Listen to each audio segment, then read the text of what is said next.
بسم الله الرحمن الرحيم والصلاة والسلام على رسول الله الكريم.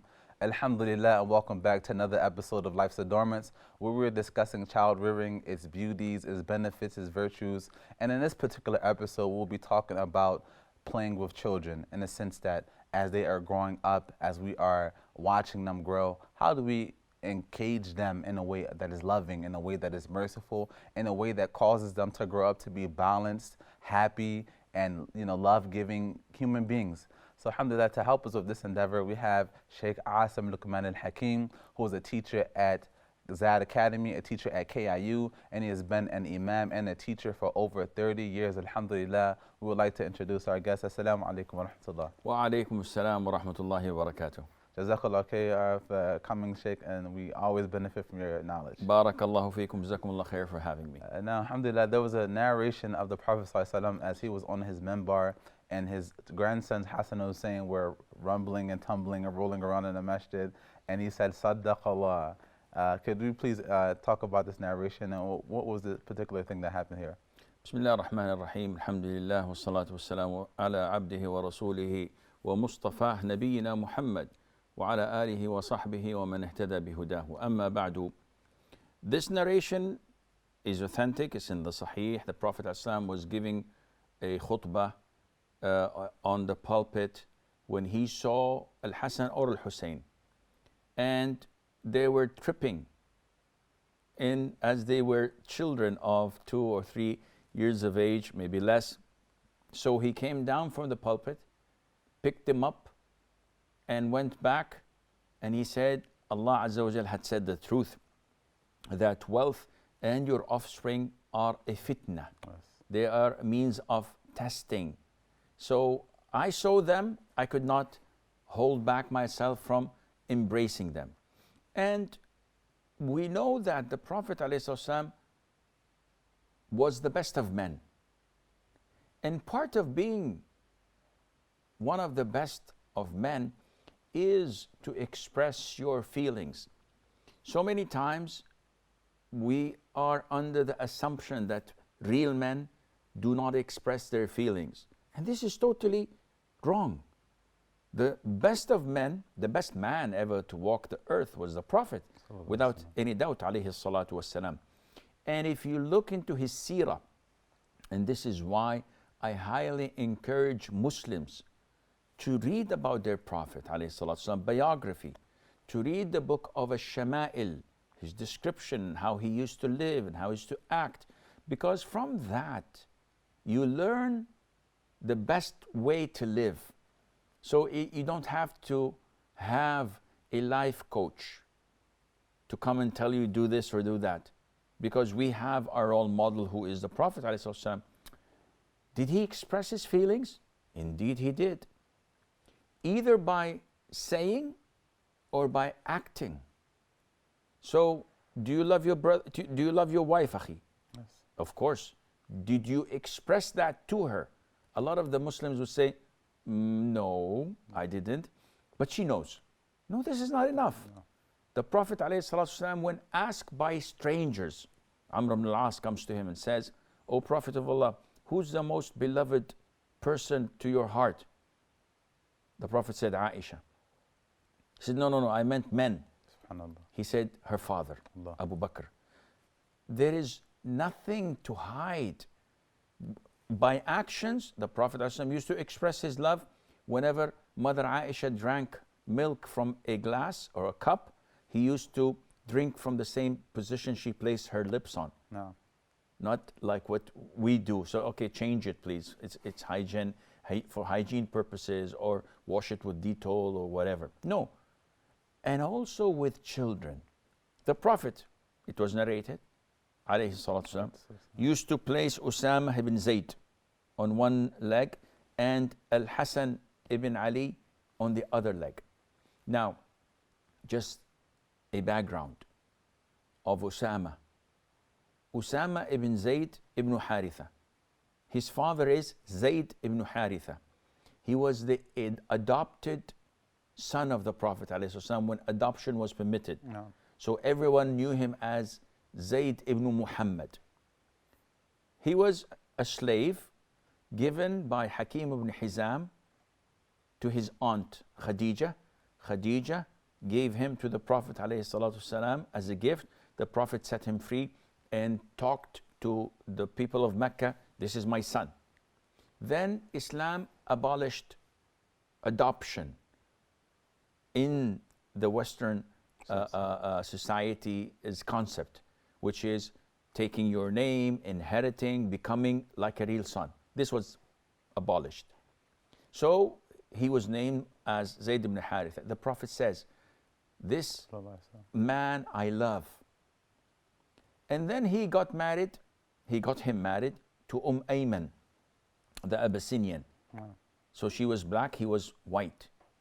And she gave birth at a very late age. She was old, really old, and it's something like in the 50s and the 60s, something that's, wow. They didn't have Guinness Book of Records at the time, but it happened. And she gave birth to Usama. Usama was black, and his father Zayd was white.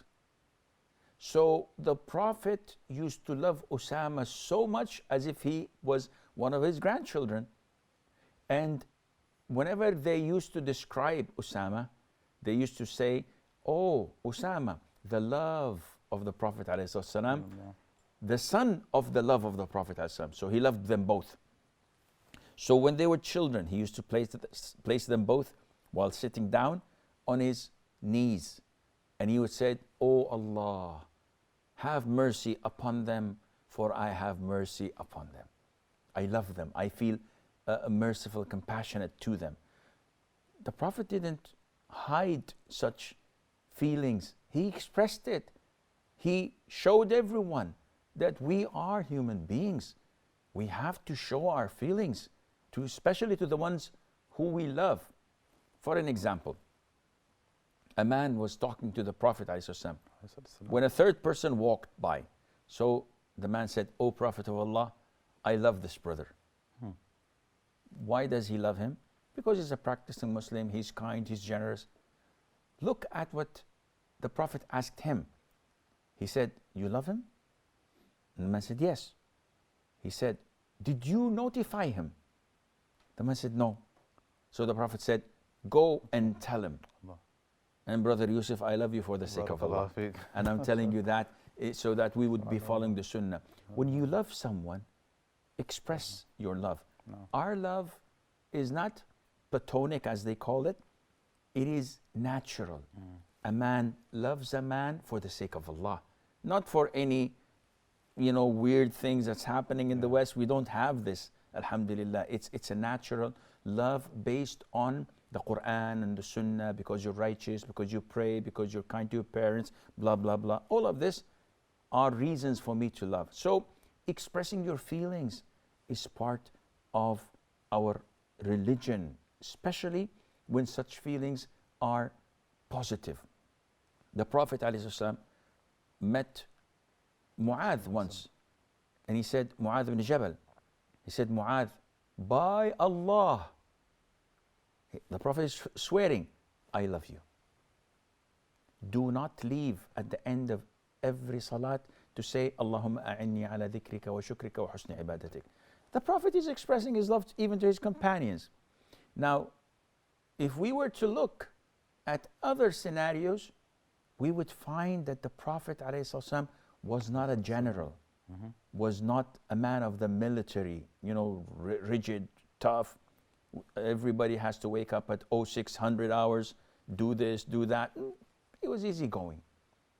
Halal, haram, he never played with. But anything else goes. So, Khalid, for example, it shows you, we're talking about the head of the state.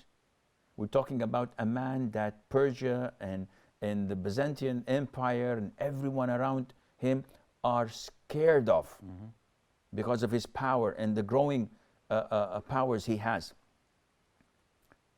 He gets a piece of cloth, dress. So he asks the companions, who should we give this to? And nobody answers. We don't know. So he says, call Khalid. And Khalid was a 6 or 7 years of age girl. Oh, wow. So she's a companion, but she's a child. So she comes with her father, sitting. And he says, Khalid, wear this. So she puts it on. Because she was with her parents among the migrants to Abyssinia and came back, so the Prophet said to her in Abyssinian, Sana, Sana, which means beautiful, beautiful. So this is not the end of the story. The Prophet is compassionate to this young girl. He gives her a present. So what? This happens all the time. She, being a child of 5, 6 years of age, 7 years of age, maybe younger, started playing around the Prophet ﷺ because she felt safe and secure. He's not grumpy. He's smiling and he's allowing me to play. So she started jumping over the Prophet ﷺ. And the companions were there. And her father was, on edge. What is she doing? And then she went to the back of the Prophet ﷺ and slid down his garment and saw the seal of the prophethood, which is in the shape of a pigeon's egg, this small, and it had few hairs on it. So she started playing it. It's something that the Prophet had between his shoulders at the back. This was something that went really overboard to her father. So he started, shouting at her, scolding her, stop what you're doing. That's normal. What's not normal was the reaction of the Prophet ﷺ by saying, leave her. She's a kid, leave her. Let her do what she wants to do. And this shows you that a child of that age, when she grows up, thinking of what she used to do with the Prophet ﷺ and to the Prophet ﷺ, and the Prophet was respecting her and tolerating her, how would such a person bring up and raise her own children? Definitely, these are lessons that would remain with a person when he grows up to become an adult. Yeah, definitely. Even in that light, I'm thinking about now when I was younger, my father was teaching us to pray, giving us the tarbiyah to pray. He would never beat us or shout at us to pray. And sometimes we fooled around. Except one time we played in Salah and we got a beating. But normally he would say, remember your prayers, remember to read your Quran, remember to do this. And he would do it in a very soft and gentle way. So for that reason, we grew up with a love and care for prayer. Nobody had to force us to pray because we loved it. Because when we thought of prayer, we thought of the loving and kindness that our Father showed us. But I have other friends who grew up and they hated to pray. Not the prayer itself, but the sort of ideas and memories, exactly the approach. So they would think of prayer and they would think of rigidness and they would just leave the Salah. So this is the hikmah of the Prophet ﷺ. And this brings us up to a similar point, which nowadays is not appropriate at all. Before, we used to take our children to the teacher in the masjid to teach them Quran. And so many of these children would of these teachers would have a stick. Now, I'm not against reprimanding children with a stick. I'm against abusing them and using violence. The way they hit the children is inhumane. Nowadays, if you take your children to such teachers, we've seen this. A lot of the children would hate the Quran, would hate the religion because of the approach of that teacher. And the teacher, of course, is very low paid person and most likely is not educated. This is why it is extremely important to select a good teacher who's compassionate rather than someone who's violent. Barakallahu feek, Sheikh. We're going to stop here for a short break and we'll be right back to you with some more hikmah, with some more beautiful stories about child rearing, the beauty of having mercy and playing and growing up in a way that they grow up to be humane, happy, and careful children, inshallah ta'ala. Until we come back, assalamu alaikum wa rahmatullahi wa barakatuh.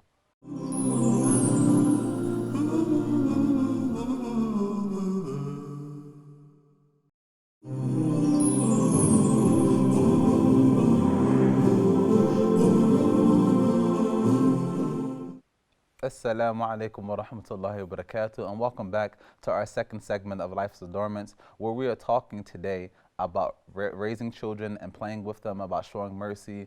And this is according to the sunnah of the Prophet Muhammad Sallallahu Alaihi Wasallam. So we mentioned a few stories, and there are many more to mention, not just to mention stories, but to pull the wisdom out, to apply them in our lives so that we can raise wholesome and healthy and happy children, inshallah ta'ala. And there was a mention of the Khadim of the Prophet ﷺ, who was Anas ibn Malik. And one day the Prophet ﷺ sent him out to complete an errand. And he completely forgot what the errand was, and he began to play. And the Prophet ﷺ then found him in the middle of playing. And I would like Sheikh Assim to then continue with this story and explain to us, what did the Prophet ﷺ do, and how can we reflect upon this and apply it to our own lives? Well, there are so many stories about Anas. May Allah be pleased with him. Ameen. And this blessed family of his is something out of this world.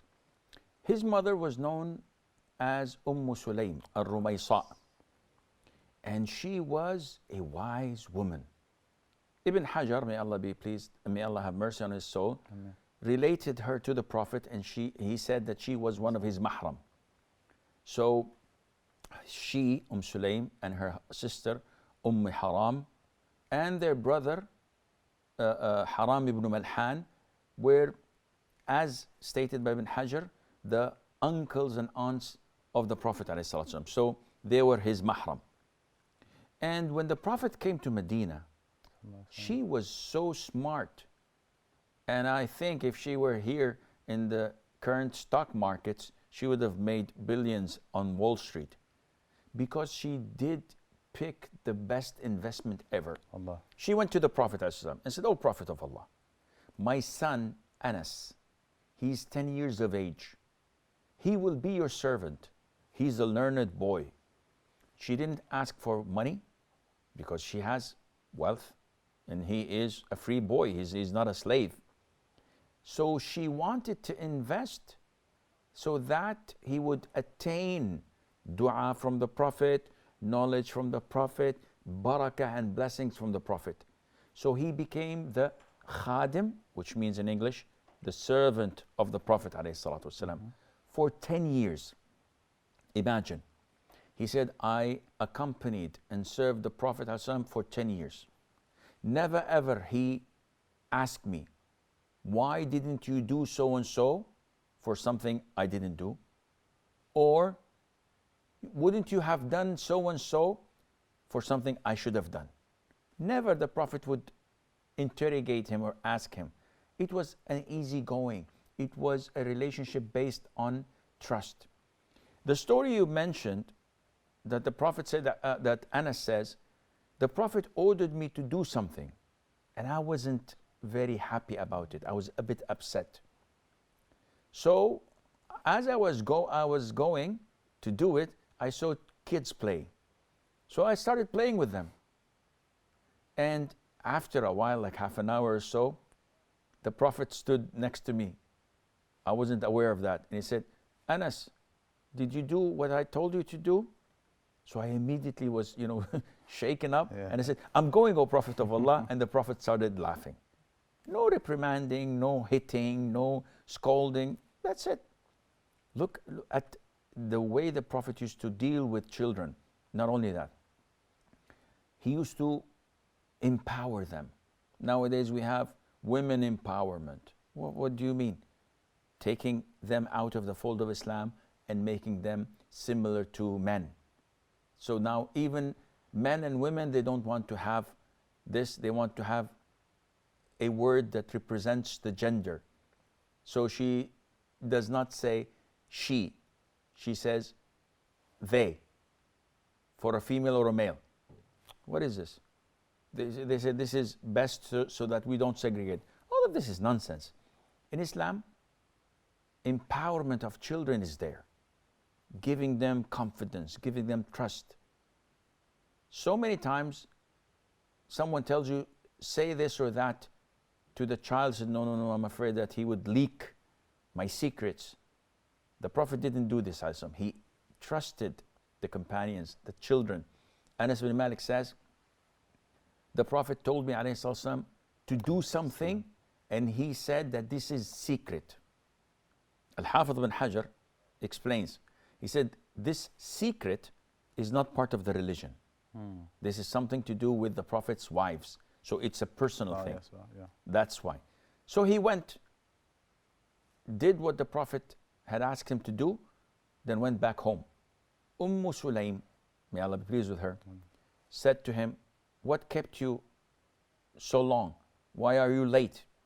So he said, the Prophet ﷺ sent me on an errand. So naturally, she said, what was it? Now look, Anas learned from the Prophet that this is a secret. He said, I can't tell you, it's a secret. My wife, anyone's mother, would beat the heck out of him until he confesses. What is that secret?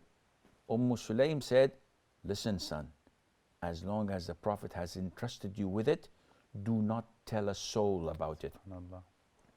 Anas bin Malik is reporting this hadith 40 years after the death of the Prophet ﷺ.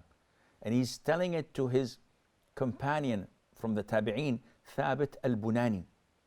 And he says to him, smiling, Thabit, you know how much I love you. By Allah, if I told a soul, I would have told you. So he kept the secret till he died, till his grave. What does this teach us? It teaches us to look up to our children and give them confidence. Now, so many times we say things we don't pay attention to, but such words have devastating impact and effect on the children. Sure. A child comes in, 8, 9 years of age, wants to pour the coffee to the guest, honoring his father, is in my house, and the father says, no, you're too young, sit, give it to your elder brother. You can't do this. Why? Give him a shot, let him go for it. Explain it to him nicely. Show them, at least if you're afraid, after 5 minutes when the child is there, you show the guest, oh, this is my man. This is my youngest, but he's my eldest. MashaAllah, he memorizes al-Fatiha. He goes with me to the masjid. Build confidence in him so that he would feel like a real man, rather than keep on criticizing him on every aspect of life like we do. Why are you sitting this? Sit straight. Why didn't you do your homework? Did you pray Dhuhr? Did you pray Asr? Did you do this? Did you do that? Did you revise your Quran? SubhanAllah, we keep on doing these things, not realizing that we are destroying them from the inside. Yeah, so in this phase, when children are growing up, many parents are very rigid, expect them to be perfect, expect everything to be done on time, even don't allow them room for playing, like it's looked down upon. What are some advice or some authentic traditions that we should allow children to play up until a certain level? How do we sort of... This is really bad. If, a lot of us, when we have children and the children sit for 6 or 7 hours next to us, not doing anything, we love that child. SubhanAllah. There's something wrong with this child. You should take him to a doctor. Not moving like this is not normal, not natural. The natural thing is the children play, they jump, they break things. Okay, we reprimand them in accordance to their age, to their understanding, but not all the time. So to have children act naturally, this is part of Islam. The Prophet used to treat them according to their age. And they remember this. Anas ibn Malik had a younger brother. The Prophet used to joke with him. He says, Aba Umayr, ماذا فعل النغير? He had a small bird and the bird died. So the boy was 3, 4 years of age, was sad. And the Prophet used to ask him and call him Aba Umayr, nicknaming him. Not only that, Mahmud ibn al-Rabi', may Allah be pleased with him. Amen. And he was of the youngest companions of the Prophet.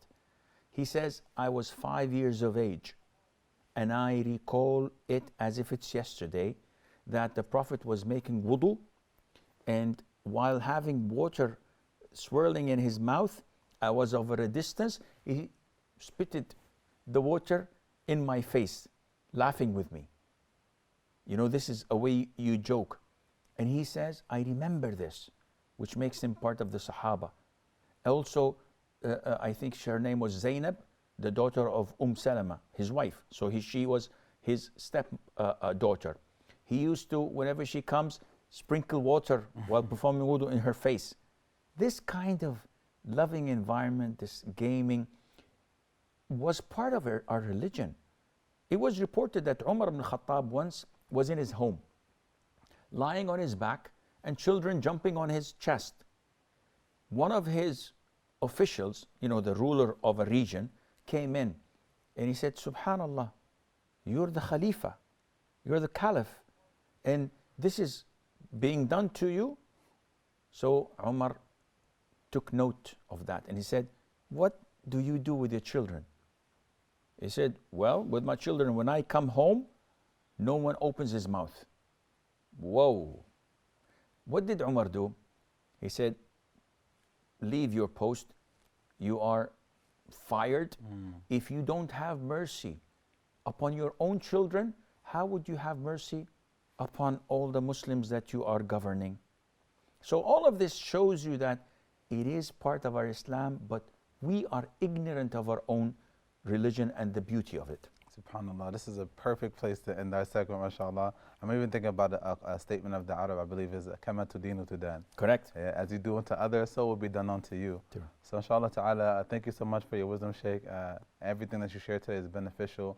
For our viewers, we hope that you benefited much today and take away that we should have mercy, we should be playful, and we should raise the children in a wholesome manner so that they can become wholesome adults and continue on the process of showing love, of showing care, and showing kindness to the children so we can have a community of people that are stable mentally and spiritually, inshallah ta'ala. Thank you so much for viewing. We look forward to having you next time. Assalamu alaikum wa rahmatullahi wa barakatuh.